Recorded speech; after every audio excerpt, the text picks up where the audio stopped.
करना कि शंकर भगवान की शिवरात्रि साधना की रात्रि होती है। शंकर भगवान की शिवरात्रि एक आराधना की रात्रि होती है।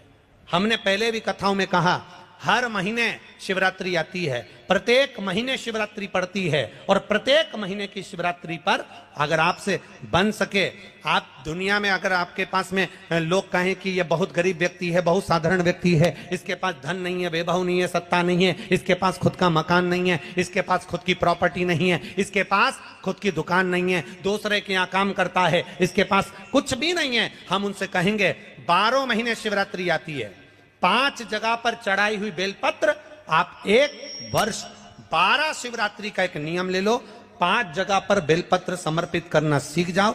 एक बेलपत्र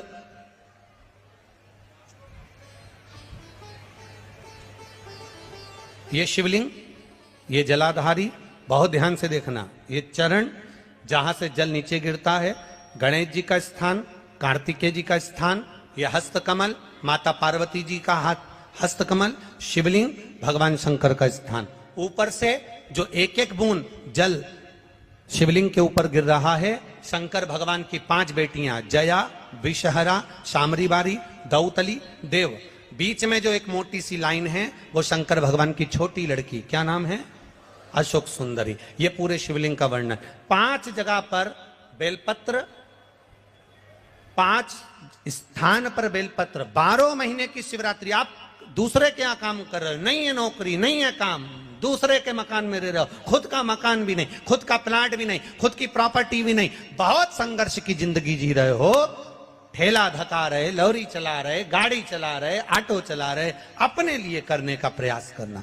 घर में जितने सदस्य हैं, 12 महीने शिवरात्रि आती है, एक बेलपत्र अशोक सुंदरी वाली जगह पर, डंडी का मुंह नीचे की ओर, दूसरी बेलपत्र माता पार्वती जी के हस्त कमल पर।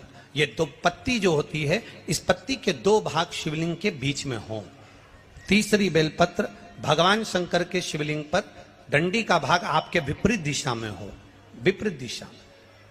चौथी बेलपत्र भगवान शंकर का जहां से जल बहकर जाता है, जमीन पर जो जल बहता है, जमीन पे से जो जल बहकर जाता है, चौथी बेलपत्र उस जमीन के जल पर जहां से वो पानी बहकर जा रहा है, पूरे शिवलिंग को छोड़कर जहां से पानी जमीन पर बहकर जा रहा है उस स्थान पर। और 5वीं बेलपत्र नंदी का जो पांव ऊपर उठा हुआ है, उस पांव के पास में 5वीं बेलपत्र समर्पित करना। एक शिवरात्रि से लेकर 12 शिवरात्रि जो 1 वर्ष तक कर लेता है, 1 वर्ष अपनी कड़ी मेहनत के साथ में मेहनत पूरी करना। और ये 5 बेलपत्र हर महीने जो शिवरात्रि आती है उस पे समर्पित करना प्रारंभ कर दीजिए और मेहनत करना प्रारंभ कर दीजिए। आपको आपके कर्म का फल मिलेगा। साल भर के अंदर आप अच्छे बनकर बैठ सकते हैं। जो शिवरात्रि, मासिक शिवरात्रि जो आती है, आप 12 महीने का नियम बनाओ कि मैं 12 महीने की शिवरात्रि का व्रत करूं ना करूं। मैं शंकर के मंदिर में 12 महीने जो शिवरात्रि आती है उस शिवरात्रि का नियम लेती हूं कि शिवरात्रि के दिन मैं दिया लगाने 3 जगह पर जाऊंगी। पहला, बोलते जाओ जम के, बेलपत्री के नीचे। दूसरा, शंकर भगवान के मंदिर में या शिव मंदिर की चौखट पर। तीसरा, आंवले के वृक्ष के नीचे। ये 3 जगह पर आप प्रणाम कर कर, झोली पसार कर बाबा देवाधिदेव महादेव, माता लक्ष्मी और पार्वती के नाम से दिया लगाना प्रारंभ कर दीजिए। 3 महीने की शिवरात्रि पूरी हो, ये निश्चित है अगला पत्र आपका इस जगह पर मिलेगा कि बाबा ने मेरा। भगवान को अर्घ देते हैं, जल चढ़ाते हैं, तो वो जल पृथ्वी पर जब गिरता है तो उसके छींटे हमारे शरीर पर लगते हैं। क्या वो ठीक है? क्या वो श्रेष्ठ है? तो शिव महापुराण की कथा कहती है, जब हम सूर्य को अर्घ देते हैं, सूर्य को जल चढ़ाते हैं, वो पानी जब पृथ्वी पर गिरता है, उसके छींटे हमारे शरीर पर लगते हैं, तो वो श्रेष्ठता का भाव निर्मित करते हैं। वो गलत नहीं हो सकता। कारण अब वो भी समझ लीजिए।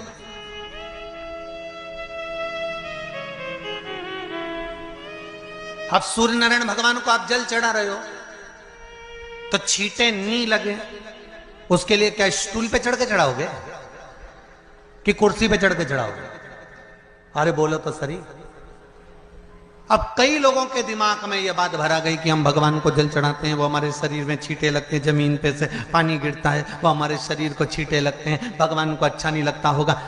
कौन ने कहा? पहले तो उसको पकड़ के ला।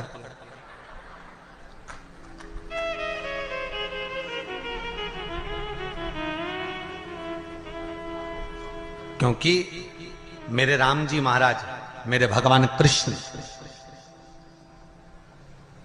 बड़े बड़े संत, साधु, सन्यासी, तपस्वी, साधक, उपासक जितने भी हुए, जिन्होंने सूर्य की आराधना करी, इन्होंने टेबल पे चढ़कर या कुर्सी पे चढ़कर जल नहीं चढ़ाया। इन्होंने पृथ्वी पर खड़े होकर ही, क्योंकि पृथ्वी तत्व के देव हैं शिव।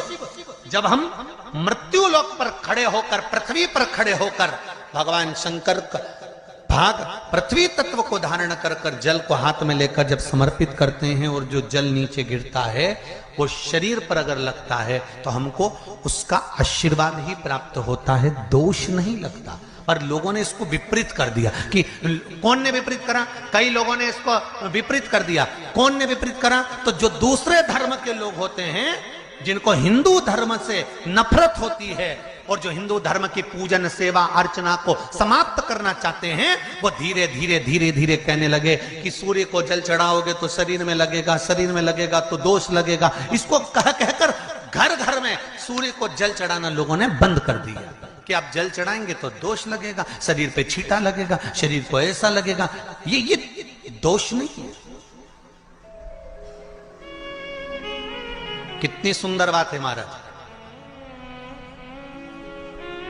सूर्य नारायण भगवान को जब जल चढ़ाया जाता है, हाथ सिर से 8 इंच की दूरी पर होना चाहिए। जम के बोलिए, सिर से कितना ऊंचा होना चाहिए? 8 इंच ऊपर अपना हाथ होना चाहिए मस्तक से सूर्य को जल चढ़ाते समय। और ना चांदी का, ना स्टील का, ना लोहे का, ना प्लास्टिक का, ना कांच का, ना सोने का कोई बर्तन, ना कांसे का, ना एल्युमिनियम का, ना पीतल का, केवल एक पात्र होना चाहिए, वो है तांबे का। काय का पात्र होना चाहिए? तांबे का पात्र। और सूर्य नारायण भगवान को जब 8 इंच ऊपर तुम्हारा हस्त है, और जब हम सूर्य को जल चढ़ा रहे हैं, कैसे जल चढ़ाना है वो भी समझ लीजिए।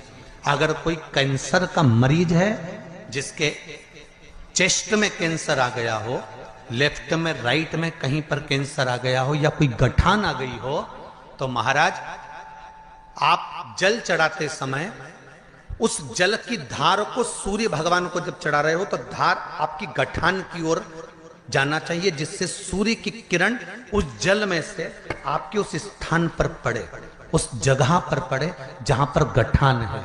महाराज आप लगातार जल तो चढ़ाना चालू करो, अच्छे अच्छे डॉक्टर फेल हो जाएंगे और कह देंगे गठन ठीक हो गई।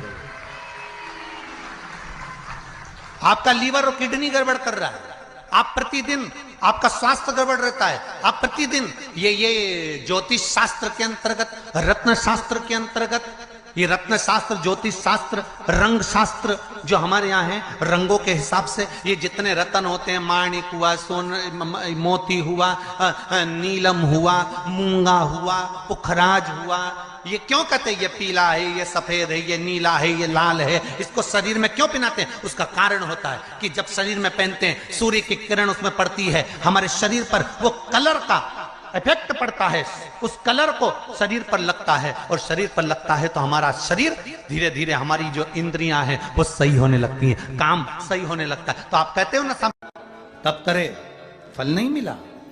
जब मानदाता को फल नहीं मिला तो मानदाता ने सोचा मैं तप करूं तो करूं क्या? देव ऋषि नारद का आगमन हुआ। देव ऋषि नारद ने कहा अगर तुम्हें तप करना और उसका फल चाहिए तो तुम काशी चले जाओ। मानधाता काशी गए, काशी में बैठकर तप करने लगे। केवल काशी में बैठकर उन्होंने तप करा तो कैसा करा?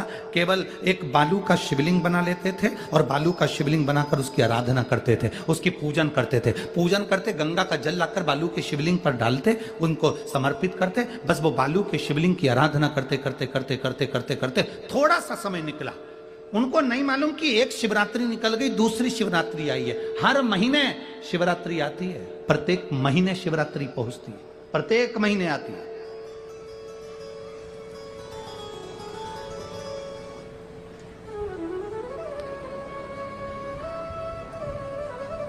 एक शिवरात्रि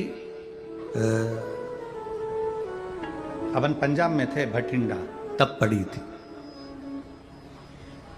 जनवरी की पड़ी थी वो, जनवरी की। अब फरवरी की जो शिवरात्रि पड़ेगी वो अपन झारखंड में रहेंगे 5 तारीख से 9 तारीख के बीच में, तो बीच में शिवरात्रि पड़ेगी। इसलिए उस कथा का नाम पतालेश्वर शिव महापुराण की कथा रखी है। हड्डी वो उसमें मूल है आपका बुढ़ापा ना बिगड़े उसके लिए वो कथा है। 5 दिन की कथा है, 2 बजे से 5 बजे तक आएगी आस्था चैनल पर भी। और झारखंड के आसपास के जितने श्रोता हैं सब सुनो। जमशेदपुर में काजू बागान में वो कथा होगी, बड़े प्रेम से सुनो।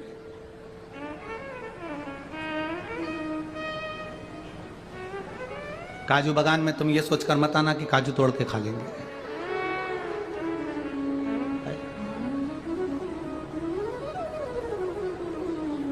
दिल से सुनो उसको।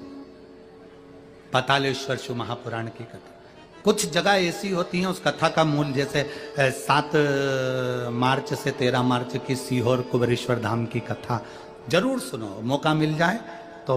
5 माताएं, भाई लोग, बहन लोग जो भी हैं, जीजा जीजी, सब कथा में पहुंचकर उसमें सेवा भी करो और कथा भी सुनो, दिल से सुनो।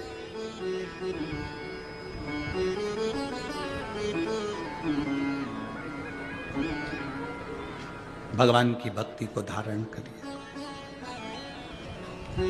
मानधाता ने बालू का शिवलिंग बनाया, पूजन करना प्रारंभ करी, गंगा जी का जल ले जाकर चढ़ा देते।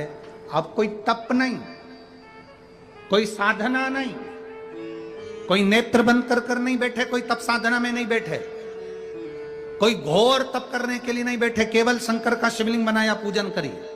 साल में एक दिन सावन के महीने में जो शिवरात्रि आती है, हम भी टीवी के माध्यम से, सोशल मीडिया के माध्यम से आप सबके घर में पार्थिव शिवलिंग का निर्माण करवाते हैं। उसका कारण केवल इतना है कि हम पूरी जिंदगी तप नहीं कर पाते, पूरे साल व्रत नहीं कर पाते, साधना नहीं कर पाते, तो कम से कम सावन के महीने की शिवरात्रि पर जब अपने घर में मिट्टी का शिवलिंग बनाकर पूजन करते हैं तो हमें तप और साधना का पूरा फल प्राप्त हो जाता है। करने वाले, विरोध करने वाले करते रहते हैं। शाम को तो व्रत ये वाला उपवास करना ही नहीं था, पूजन कराना ही नहीं थी, इसमें ऐसी पूजन करा दी, उसमें वैसी पूजन करा दी, ये गलत बोल दिया, ये सही बोल दिया, ये ऐसा कर दिया, काली मिर्ची चढ़वा दी तो ये चढ़वा दी। बोलने वाले बोलते रहेंगे। तुम अपना काम करो, पार्थिव शिवलिंग का निर्माण करो, पूजन करो, आराधना करो, विसर्जन करो। आग लगे बस्ती में, जम के बोलो जरा अपन रहो, क्या किसको रोइए, चादर तान के सो। अपने को मतलब नहीं कुछ भी कि अपन को सोच।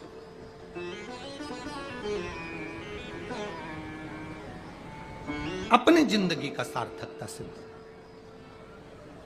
करा।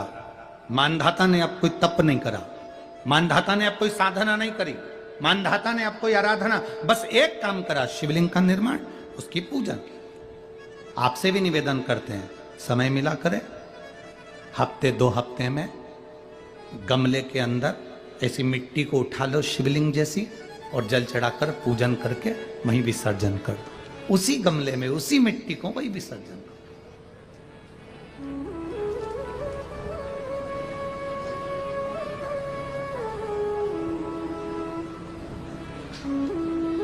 प्रयास करो, उसका फल मिलता है। शंकर भगवान प्रकट हो गए, कहा क्या चाहिए तुमको, मांगो। अब मानधाता ने मांगा कुछ ना। मानधाता ने कहा कि पहले तो मैंने जब तप करा, साधना करी, आराधना करी, तब तो मुझे आपका दर्शन नहीं हुआ, और अब आप मेरे सामने आ गए तो मैं मांगू, ये श्रेष्ठता कहाँ है? अब मैं मांगू, ये श्रेष्ठता कहाँ है? मुझे मांगना नहीं।